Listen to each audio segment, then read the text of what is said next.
I love the show. It is somehow hilarious and devastating at the same time. It's Nailed it. Yeah. Can you guys talk to me about collaborating with Matthew Lillard, Wizard of the Coast, and E1 to bring this show into fruition? Because it's unlike, I think, any other actual play I've ever seen. So, Matthew Lillard is one of the five founding members of Beadle and Grimm's. We've known him since we were 21-year-old acting school students. We all went to acting school together in New York, except for Charlie, who was off in a writing program in New Orleans. But that's how we all got to know each other, and we've been doing creative things together for many, many years. So we're this evolving as something with Matt was very natural and very much part of the sort of evolution of Beadle and Grimm's into trying to find new ways of growing the company and touching new audiences and sort of expanding the way that we share Dungeons and Dragons with the community. From there, we are licensees of Wizards of the Coast, so we had a real blessing there that we were able to go to with this idea to them directly, and we couldn't do it without them. It's so integrally a D&D sort of event. So very fortunate that the timing just sort of lined up, that we came out with this idea and they said, oh, you know what? We actually happen to be looking for things like that right now. Because unbeknownst to us, they had this plan for this channel.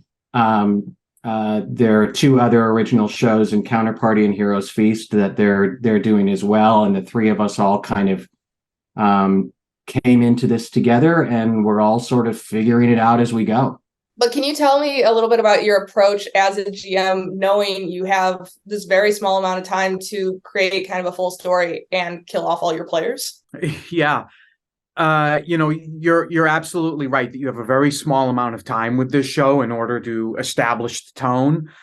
And one of our North Stars was to try to get to the player introductions as soon as possible, because they're really the stars of the show, right? So I tried to keep, wherever possible, I tried to keep my explanation of where we are and what the quest is as short and concise as possible, so that we can get right into who the players are and allow them to start playing as quickly as possible.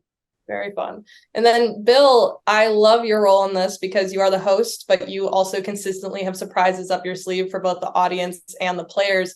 Can you talk to me a little bit about that aspect of it as well? Yeah, sure. So we just, one of the things we thought a lot about is what changes would be helpful in moving a game from your living room to a more performative sort of venue like this. What is the difference when you introduce an audience? And one of the things we thought a lot about is that when a DM is hosting a live show or a show that has an audience, it puts an awful lot of pressure on them because they're trying to run the game, they're trying to entertain their players and engage their players and tell a story.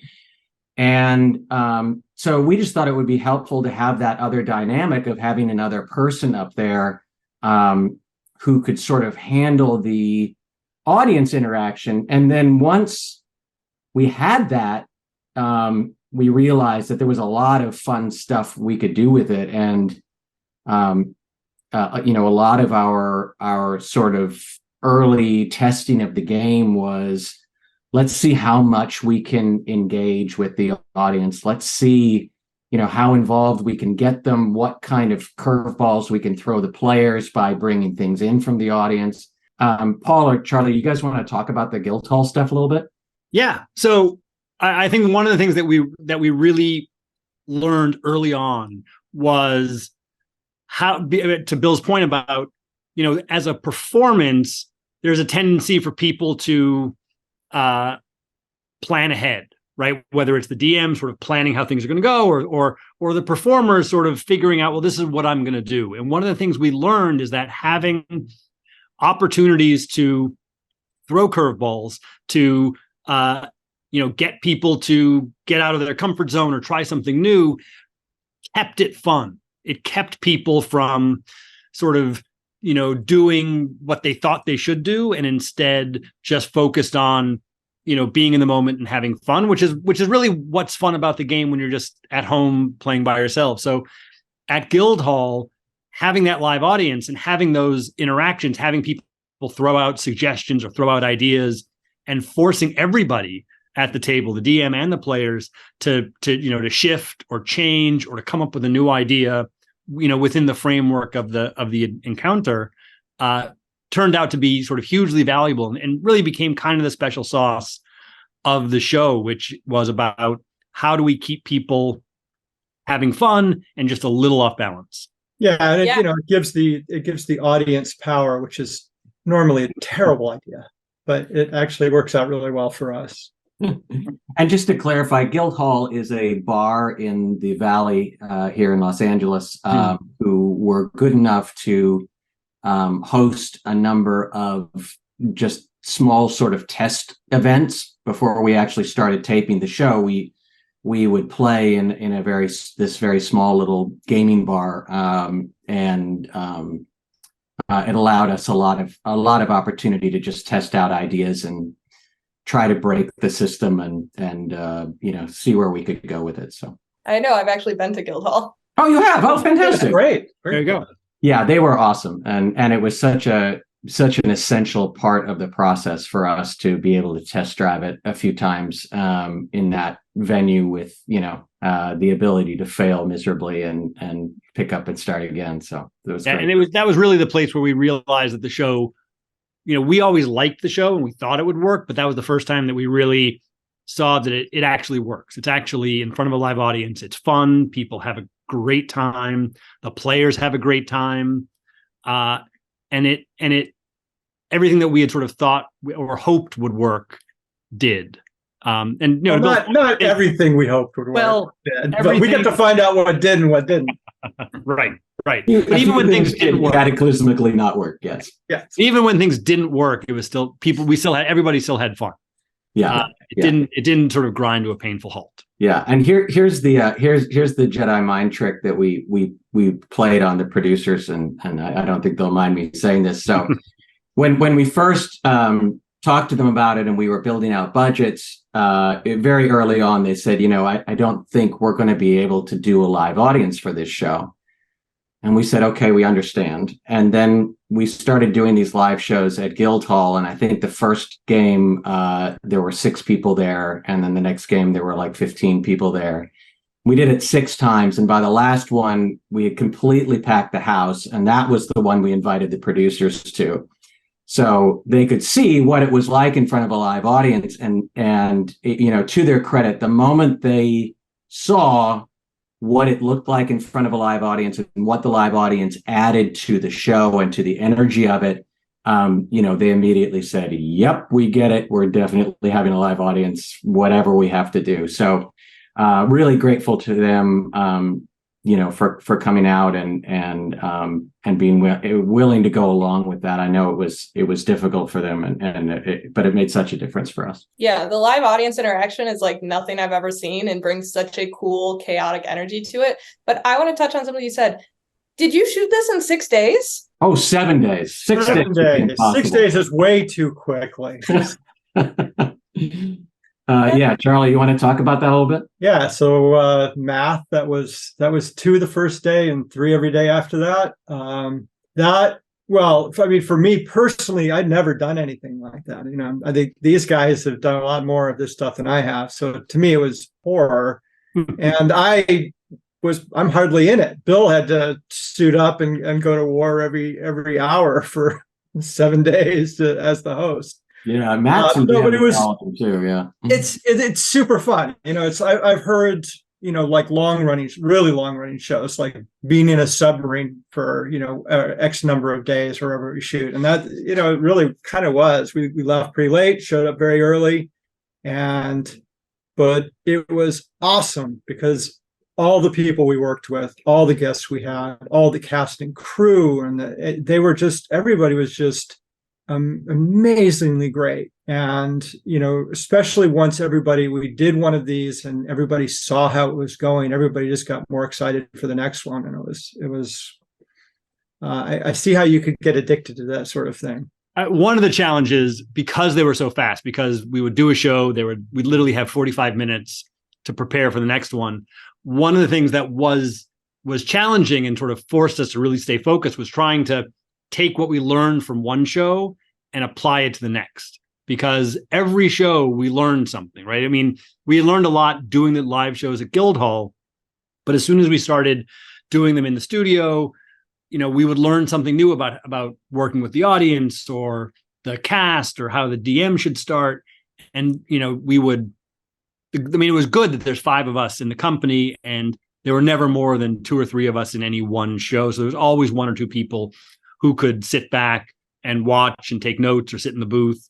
And then in that sort of 45 minutes or an hour between shows, we would have to run around and scramble and say, hey guys, we just learned we can't do this. So do this instead. Or we would change how a prop worked or anything like that. But that added to both the stress and the excitement of it to try to, and it did actually end up making every episode better. Every episode, as we went, we learned more, they got better, we had more fun, the audience had more fun, and it was great. I already was so impressed by the show. Like I binged all of the episodes in a day. And now I can't even imagine how you guys did that. If anybody questions whether or not John and I were improvising some of the stuff that we do, I promise you, we never had time to plan anything out. We would get off of the set for one show and then kind of grab something to eat, get together, and go, okay, what's the basic idea of this? Okay, fine, we'll see how it goes. I love it. And then one of the things that's so cool about the show is we get to see these big bad monsters in every single episode. Do each of you have a favorite monster that's featured in the show? Yeah, I'm tempted to pick one of my monsters, but it's not the one that first came to mind. The one that first came to mind, and I don't know, I guess I can spoil this, but in one of the episodes, Orcus arrives. Oh, God, and so the use of Orcus in that game was just I remember like tears coming down as I was laughing at how the DM introduced Orcus to this group. Yeah. And how they interacted with him. That had to be one of my favorites. No. I said Marcus. My name is Marcus. Yeah. He's this giant demon, but he keeps insisting his name is Marcus, not Orcus. Very funny. Just in case you need any proof that we're making things up as we went, that episode is patient 0 for that. Yeah, that's so funny. Myself, I loved the Tiamat episode. That's one of those monsters that I remember from the 80s when I was growing up with this game, because I'm very old. It's so crazy powerful that probably most people have never played a game that actually involves Tiamat. So it was awesome to see her coming out of the sky and devouring the party with impunity. You're not supposed to spill that, Bill. What, did they die in the end? They're first level characters. They have a chance. Yeah. I think my favorite monster. It ended up being an incredibly chaotic episode, even more so than most. Was the episode in which the monster was a solar, so a good angel. Oh yes. And all the heroes were evil rogues. It was Jared Logan DM'd it, and he did an amazing job, and it's a hysterical and somewhat troubling episode. But I still remember the moments at the end when the Solar blind justice exacts his special form of that. Well, if no one else is going to say it, the purple worm is kind of oh, interesting. Sure. Well done. Really reaching for that one, aren't you, buddy? Yeah. No, we've got two episodes like that where the monster is somewhat surprising. I think no spoilers for the other one because that one's too good, but that's one of my favorites. I love it. Well, the show is so much fun. I can't wait to watch every single episode, and I can't wait for more people to watch it. I was curious about the casting process because it's such a cool combination of people that are like on a lot of TTRPG actual plays and then actors. What was that like, especially figuring out the right chemistry for each table? Yeah, there are a lot of steps to it. I mean, one thing that I think we embraced early on is because they're first level characters and because it's only going to last an hour because you are going to die. It is a great venue for people who aren't hardcore gamers to give it a try. So, like Skeet Ulrich, for example, I don't think has ever played a role-playing game before, but came in, had a great, was really excited to give it a shot and was fantastic and hilarious. So that was part of it. We wanted to have a nice mix of people who are known in the gaming community and that people would be excited to see because they're part of the community, and then also some people that people would be excited to see because they've never imagined that person playing a role-playing game before, and it's fun to watch. And I'll let somebody else talk about this, but I think the diversity of the voices and the players, the DMs, the stories that they tell, I think was a huge priority for us, and I think comes through really well. Yeah, just to that, one of the things that really excited us about the show, beyond just the fun of the first level adventurers being killed, is we loved the fact that the format required us to just get more and more and more people, that we couldn't just pick our 4 or 5 favorite role players and kind of watch them. We had to go out and we had to find people. And what it allowed us to do, both performers and DMs, right? Because as much as we love having John DM, we knew we didn't want the same DM to run all the games. We wanted them to be different. And so by being able to have different DMs and different casts and bring them together, we were able to tell not only so many different stories, but so many different stories in so many different ways. And I think one of the things that was exciting to us, and that we didn't really realize fully until we started seeing it, is how different the game can be while still being the same game, right? That, it just showed the sort of the breadth of what a role-playing game can be and who can do it and how it can be done and what the voices are. The episode that starts with home decorating, and the episode that starts with, evil rogues, and the episode that starts, like a fairy tale. All of those were all so different, and the DMs and the actors all brought so much of themselves to it. I mean, for us, that I think we knew we wanted that. We were amazed at just how rich that sort of tapestry ended up being. I love it. I can't wait for more. I can't wait for more people to see it. Thank you so much for taking the time to talk to me today. And it's so great. Caitlin, thank you so much.